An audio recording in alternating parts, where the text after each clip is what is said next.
It is good to be in the house of the Lord this morning. Now, I've been trying to come down with that cold everybody's been having, so I occasionally get into a fit of coughing. Hopefully, I'll be able to make it through the sermon and not get down with it, but if I do, just bear with me a minute. Now, of course, I'm continuing on looking at the Apostle Peter. Now, there's just so much to Peter that there's a lot we can continue to look at. Even after today's lesson, I probably still have a few more that I can get through. Today, we're primarily going to be in John chapter 21. And we're going to be looking at Jesus and Peter talking. Now, of course, some background on this. This is after Jesus already rose again. This is after Peter has denied Jesus 3 times. Now, these are some of the things that are going to be playing into this discussion between the two. Because Peter being Peter, when Jesus tells Peter that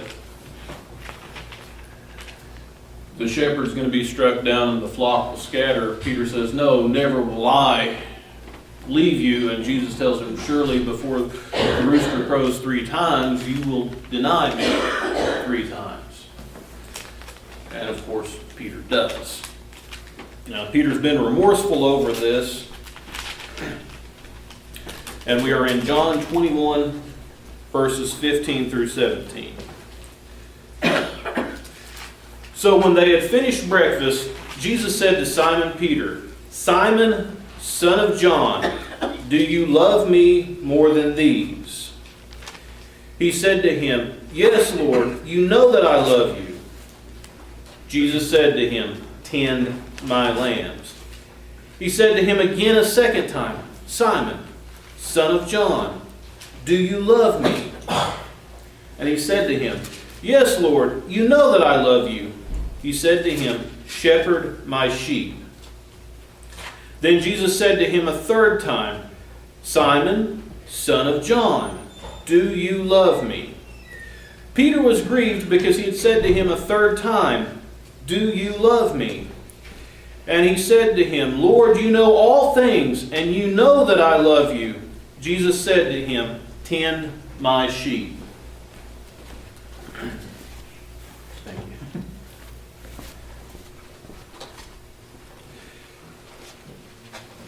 Now, right here we're seeing Jesus ask Peter a series of 3 similar questions. The first question, now of course, as I say this, I'm going to say it in the English language. The first question is plain and simply, Jesus says, "Do you love me more than these?" And the second 2 questions seem to be, "Do you love me?" Now, popular theory among all the commentators that you'll pretty much read say that because Peter had denied Jesus 3 times, Jesus wanted Peter to confess his love for Christ 3 times, thus canceling out the 3 denials. Now we look at the first one. Do you love me more than these? We have an inclusion in this question of more than these. Jesus is asking Peter, do you love me more than these? Well, what is more than these? We've got a few different possibilities here. More than these could be Jesus asking Peter, do you love me more than you love these other men that are here with us, the other disciples that are traveling with us? Do you love me more than these trappings that are with us? Because this is after Peter and James and John had been out fishing again, and they just brought in another great catch. Peter is being asked, do you love me more than the things you do? Do you love me more than fishing? Do you love me more than boats? Do you love me more than all of this stuff? Or Jesus could be asking him, do you love me more than these people love me? More than the disciples love me?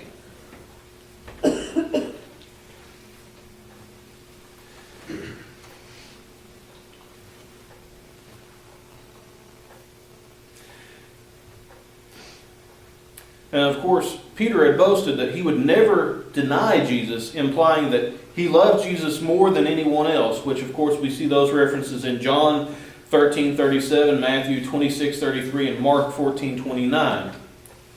Now, Peter responds quickly to this question and says, yes. And he insists that Jesus already knows that he loves him so much. Jesus' response to him,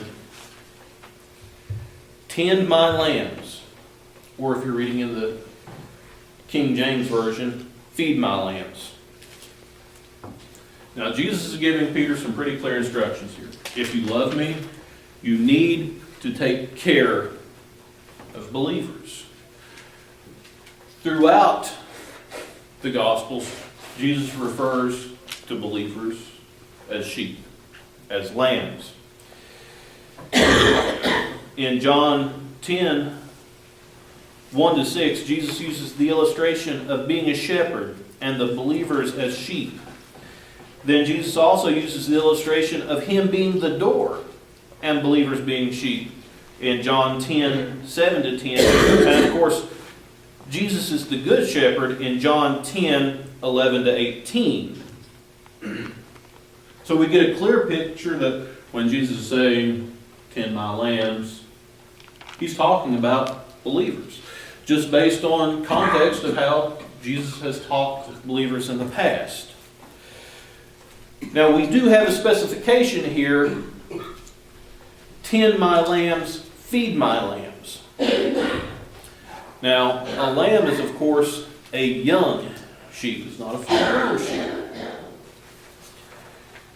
So if we look at it this way, we can see a little bit of difference in these three commands because Jesus is saying, now you need to take care of the young believers here.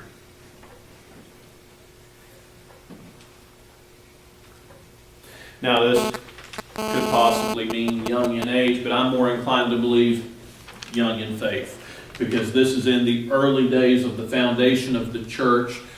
Jesus is telling him that now you're going to need to take special care to take care of those who are young in their faith, to nurture them up. Paul several times says or makes comments about how he's been feeding them milk because they're not yet spiritually aged enough to be able to take the meat of the gospel. So we get this image that we've got a spiritual growth that goes on within a person. We don't just age physically. Of course, we need to be fed and nurtured physically. We also need to be fed, nurtured, and cared for spiritually. So that's what Jesus is telling Peter to do here. Feed and nourish the young in faith. Ensure that they grow to be mature in their faith.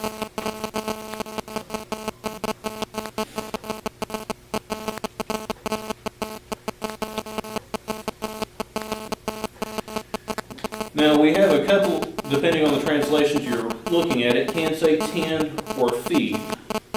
Now when we use the term tend, though, it does cut down a little bit on the confusion just due to we're not necessarily talking about setting out a physical meal for somebody. Yes, if we see brothers without food, we do need to feed them, but that's not what Jesus is specifically talking about here.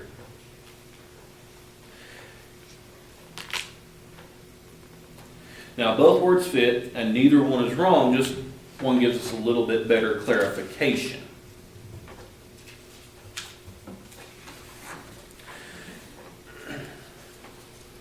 Now, I've had a paraphrase here for just an easier way to put it to make things to understand. Jesus is saying, if you love me, you will explain my words to young believers. And we can pretty much get a good understanding of this with Peter because Peter's been with Jesus throughout his ministry. Peter's very familiar with the teachings that Jesus has been given. Peter's one of the three disciples that's considered the inner circle that was pretty much with Jesus through all of the miracles, through all of the events. And how better for Peter to redeem himself with Jesus than taking care of those who are new to the faith.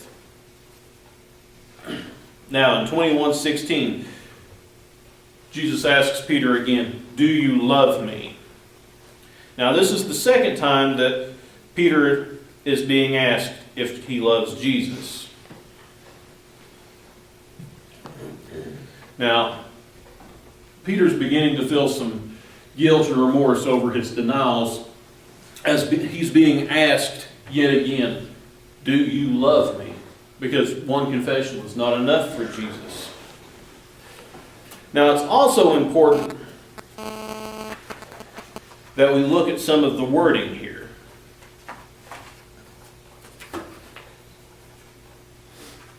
And it is possible that Peter was believing that Jesus doubted his sincerity.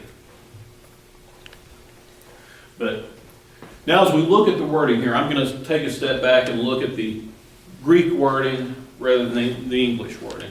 Like I said, in the English we're looking at all three of these passages to say, do you love me?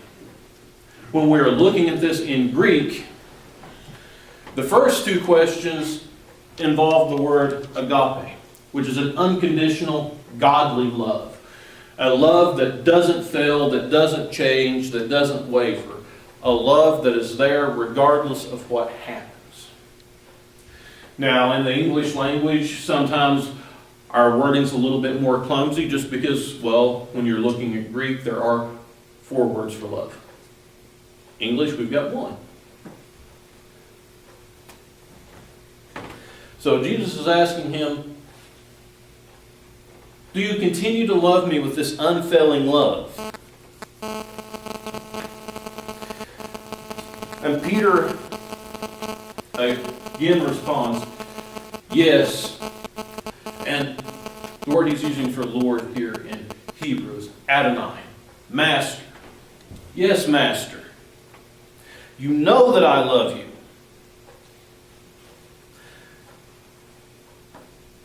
And again, Peter insists that Jesus already knows that he loves him.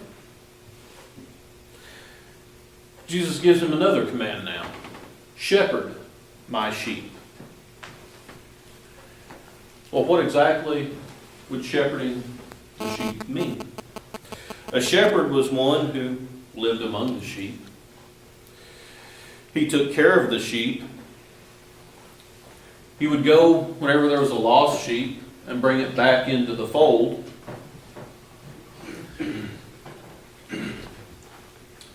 Now, there was a difference between somebody that just took care of a flock and a shepherd. A shepherd actually loved and cared for their sheep.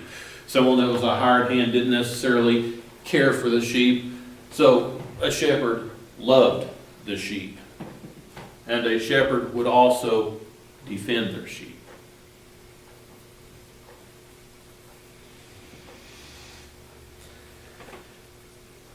Now this is far more in depth of a task that's being assigned to him than just tending. He's being given more specific, more range of what he's supposed to do. Not just is he supposed to tend to their needs, but now he's supposed to also shepherd them, lead them, guide them, give them guidance, make sure they're on the right path.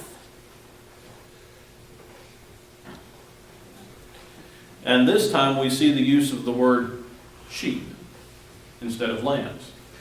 Now, we can take this 2 ways. Sheep just being the generalization of young and old together, or sheep being just the older. In this passage, I do believe we are pretty much looking at the generalization of the young and older together. Peter is being told now, if you want to show that you love me, you need to be guiding these people along the right way, showing them what they need to do. You've been here with me through all of this. You've seen all of these things. Now, you need to lead them.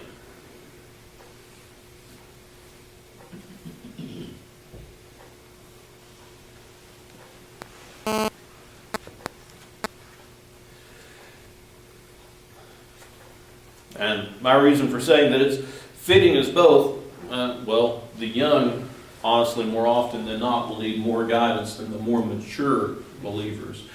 So we see that fitting that it's going to be both together.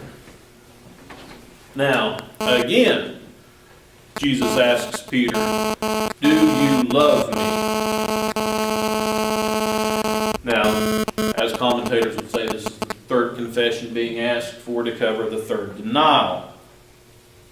Now we get a different word for love here. This is the word that's being used is philo or philios. It doesn't mean the unconditional love that we've been talking about that's in the first two. Philios is more of a brotherly love. The love that you're going to have for your brothers, your friends. Now, one of the things that we often overlook when we're looking at the apostles and looking at their life with Jesus, now, Peter considered Jesus his buddy. He was his friend. Yes, Jesus was Lord and Messiah, but see, Peter had this great relationship with Jesus. Not just was Jesus his Lord, but he was his best friend. That gives me an idea of how we should really be trying to relate with Jesus, not just as looking at him as a far-off Lord, but that same way that Peter does, best friend. Jesus wants us to have that close personal relationship with him. He wants to be our best friend. He's always there with us. But again, the word for love here is philios. Of course, like I said, in English, this again is translated as love. This Greek has more words for love, more classifications for it than we do. Now, you could possibly paraphrase this question as, Peter, are you really my friend?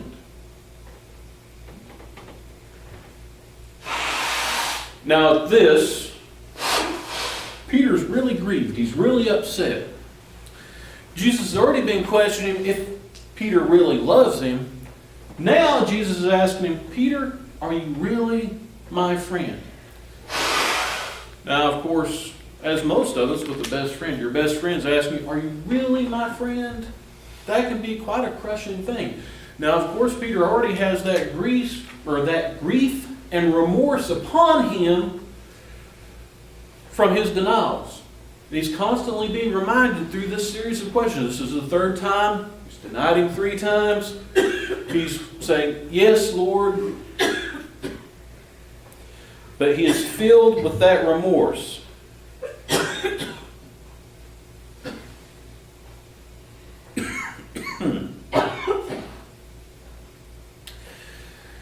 And one of the things that you're going to have to stop and consider here, we don't often really think about this, but especially in this situation. Why do people deny friends? See, now Jesus is asking him, are you really my friend? Why do people deny friends? And that's going to be pushing Peter's remorse even more, because generally the main reasons that you deny a friend, there's pretty much 3. 1, you're embarrassed of them. 2, you're not really friends. Or 3 is kind of similar to the first one. You're afraid of what others will say or do to you if they know you are. So, Jesus is asking Peter, are you really my friend? You've denied me 3 times in front of people. Do you really call me friend? Now, the first 2 times, Peter's given the same response. Without change. The words stay pretty much the same. Previously, it's always been, yes, Lord, you know I do.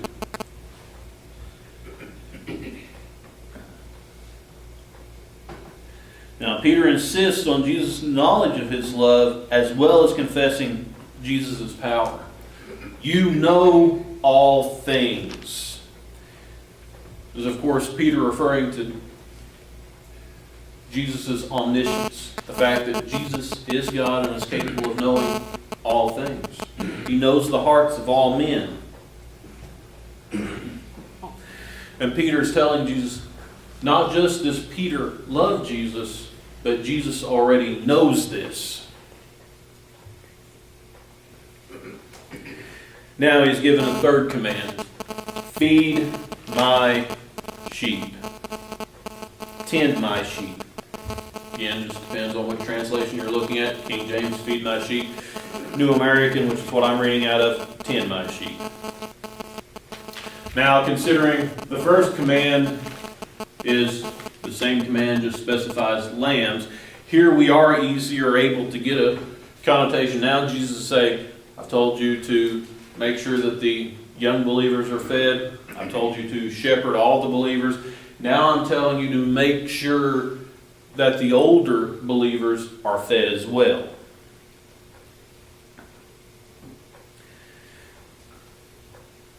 Now, unlike the second command's use of the word shepherd, again we're back to feed, tend.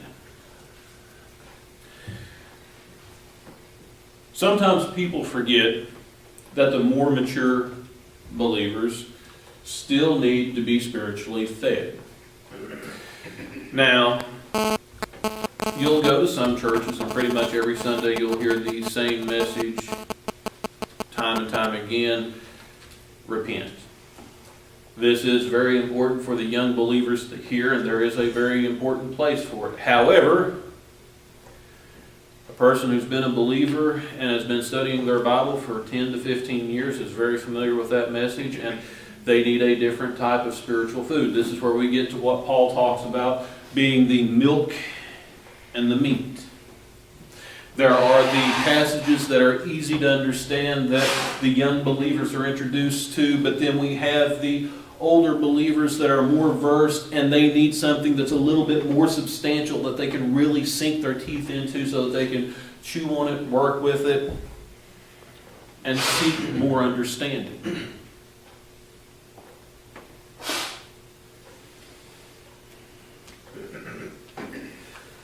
I mean, one thing we should say is we should never neglect the older believers. Just because they're already familiar with Scripture doesn't mean we should set them to the side and say, well, these over here need more focus.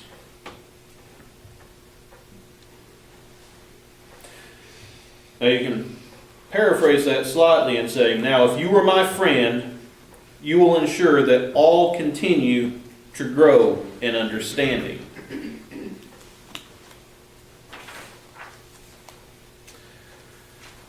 So not just taking care of the young, making sure all are guided on the right path, but continuing to ensure the education of everyone as they continue to grow in the faith. Now each of these things kind of builds on each other. You start them out as they're young, giving them more information, letting them grow. You continue to guide them along the paths that they need to go. And of course, part of that guidance then goes into that next step when you continue to feed the older. You're explaining to them why they need to go down these paths. Not just saying, do as I say, but here's why. See, that's one of the pitfalls that a lot of believers end up falling into, is they don't have a foundation that they stand on and that they can say, this is why I believe what I believe, this is why I do what I do. They just say, well, I've done that because that's what's always been done. It's very important to have the understanding of why we believe these things, why we do these things.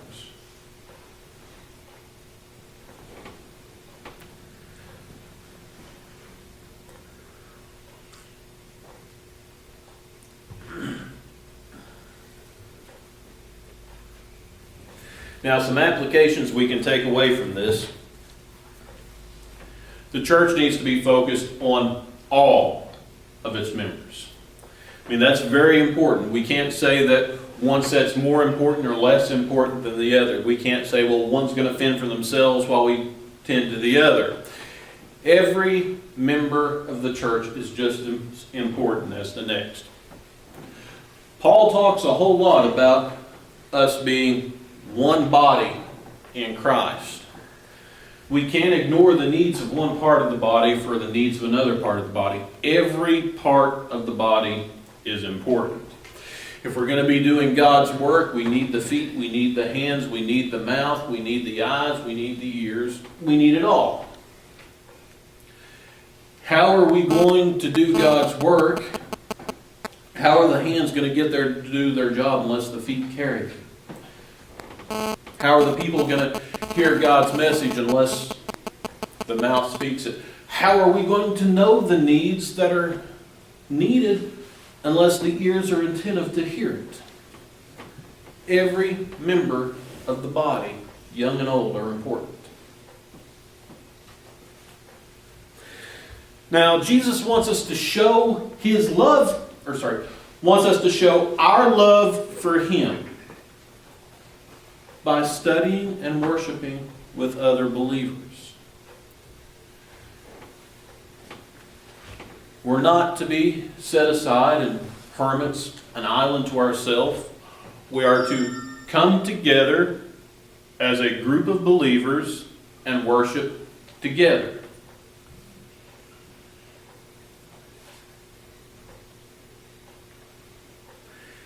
And we should never stop striving for more understanding and always be willing to help others along their journey for knowledge and wisdom.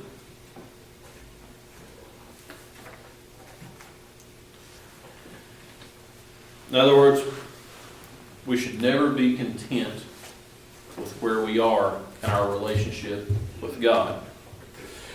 We're told to be content with what we wear, what we eat, where we live. The one thing we're not to be content with is where we are in our relationship with God. Because so long as we're in this life, we can always draw closer to God. So long as we're on this side of heaven, we can always get closer. There is no point in our life that we can stop and say, I'm close enough, that's as close as I can get, because we can always get closer. Now, that's all I have to say for this message this morning. Perhaps someone has something I should have said in different, or didn't, a different way of looking at things, or just